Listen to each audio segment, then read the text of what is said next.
आज राज्य में आरंभ हो धान किणा गत वर्ष तुलन में चलित वर्ष धान किणा टार्गेट अधिक रखिंट राज्य सरकार चाषी मंडी में एथर स्वतंत्र व्यवस्था चाषी मंडीगुड़िक खाद्य पानीय शौचालय भली सबू व्यवस्था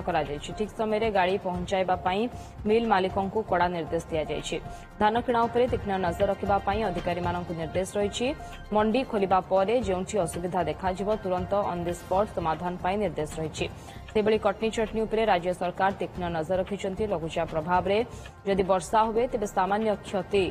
होईपारे तथापि सरकार प्रस्तुत बोली कहते समवाय मंत्री एपटे धान किणवा को नहीं राजनीति देखा मिली विरोधी बीजेडी और कांग्रेस सरकार को समालोचना कर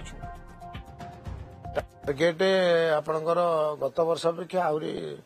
10 लाख टन कि 15 लाख टन अधिक आशा कर मंडी चाषी मान खाया व्यवस्था कराई टॉयलेट व्यवस्था कराई आपणकर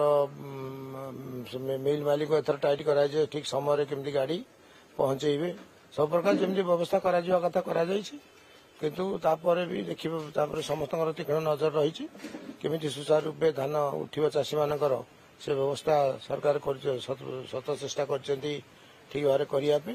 तेणु कार्य मंडी खोलला सुविधा हो जहाँ संगे साथ समाधान करा कटनी छटनी तो आम सरकारी हिसाब से किसी ना किंतु जो चाषी आ मिलर मालिक जदि सला सुतरा कौन कले आम कौन आम तो कटनी छटनी मना कर प्रथम कथा हूँ पंजीकरण रे गुड़े लोक बाद देइछंदी जो माने बाद पड़छंदी सेमान को केमिति पंजीकरण करा से बाबद राज्य सरकार कौन सी निष्पत्ति नहीं नाहंती न नबार कारण होउची जे गत वर्ष धान उठी ना ताकू केंद्र सरकार नौची ना एमाने सब गोदाम खाली करुछंदी जेतले गोदाम खाली नाही एमाने धान रखिबे कोठी धान जदि से माने जुगाड़ करिवे ताले खोला आकाश तले चाषी माने हैरान हेबे लघुचाप जनित कारण बात्या जोगुरु जमती आम चाषी माने उपकृत हेबे ताको आगामी दिन में सरकार विचार करिवे आ सरकार से अनुसार कार्य जदि करिवे ओडिशार चाषी माने उपकृत हेबे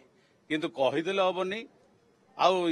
कटनी चटनी मतलब बंद करना आगामी बर्तमान चली आगामी दिन करेंगे ये सरकार जहाँ कहूँ ठीक समय कार्यकारी करूना।